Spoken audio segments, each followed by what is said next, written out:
Hey, Nic Peterson here again.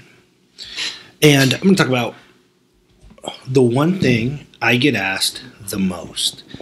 And that is, how on earth do you move people to do what you want them to do without them ever knowing it's happening?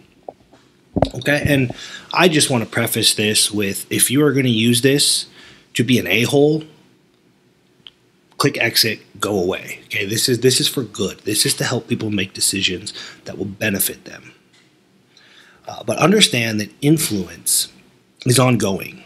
Okay, it's not episodic. This is where people kind of miss the boat. They say, oh, I want this person to do something, and they turn it on. No, influence is going on all of the time. Nobody wants to deal with anybody that's trying to influence them. Okay? So I think of it as invisible or stealth influence. And I'm just going to run you through the basics here. One, manage the appearance. Okay? This is kind of what's on the Facebook wall, how you're conducting yourself in public, the things you're saying.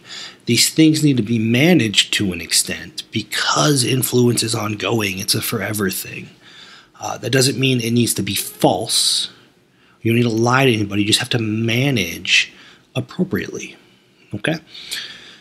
The number of people that have told me in our programs, this worked better than therapy, is not really that surprising, because therapy works best when you're not aware you're being therapized, and that's the key. Right? Moving people without them knowing they're being moved. Because if we try to force people, force produces counterforce. They'll push back. When you lean out, people lean in. When you lean in, they lean away. Okay, so it's kind of understanding really the physics of what's going on every day. But again, you can't just turn it on. Influence is not episodic. I'm going to say that 100 times.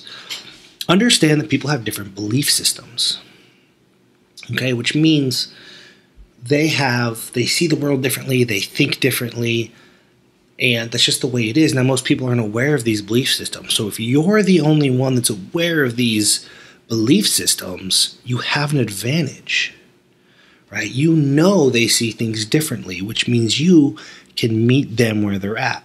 Then what happens is you get in sync. So you think of the two pendulums swinging, okay? And most people have no idea this is happening, but you do. And as you converse, you can sync up and meet them where they're at. And now you're in unison. When you move, they move. You move out, they move in, right? Now we're controlling the full dynamic of what's going on. And it is completely under the radar. That's why it's stealth. And that is the job, is to line up this imaginary pendulum.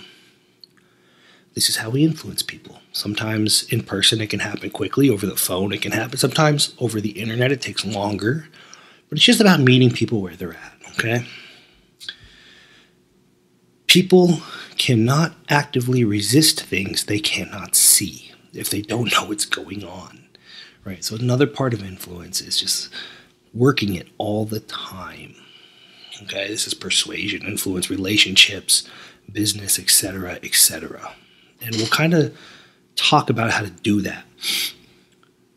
One of the methods that I like is putting stuff out there. I just throw stuff out there, no call to action, no reason other than the advice is indispensable. Right? Like I'll throw something out there, and even if somebody really dislikes me, they're like, oh, that's pretty useful. And now they're paying attention because they're in danger if they don't. All of a sudden, they're in trouble if they're not consuming because they may fall behind or miss something, right? I tell stories. Minds are captivated by stories. So at the last, I was at a mastermind event, and I just told stories about some biology stuff, how dolphins sleep with half their brain, and yada, yada, yada. And just really captivating, interesting stories. And nobody at the table realized I was moving them to sign up for one of my products, which is Relentless Dietetics. And they signed up. A few of them did, right? But I'm not going to sit at the table and tell them to do what I want them to do. You tell stories, people let their guard down because they're interested, and it's harmless. I will also put out a lot of different content. Video, Facebook Live, I'll write letters, podcast, etc., etc. And it doesn't have to necessarily be those things. The idea is if people are focused on the way you are delivering it, they're less focused on the message, and they actually resist the message less, right? Because they're just focused on the platform itself or how it's being delivered, and the actual message kind of gets absorbed subconsciously, so it can't be resisted. So that leads us really to my favorite influencer of all time, Socrates. Okay, the Socratic Method, so to speak.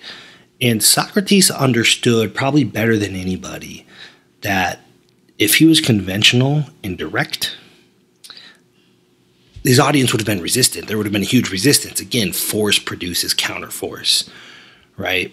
And this is super important to remember. So Socrates would do very similar to me and make a show of his ignorance and just say, hey, look, I'm not the smart person here. Like, no.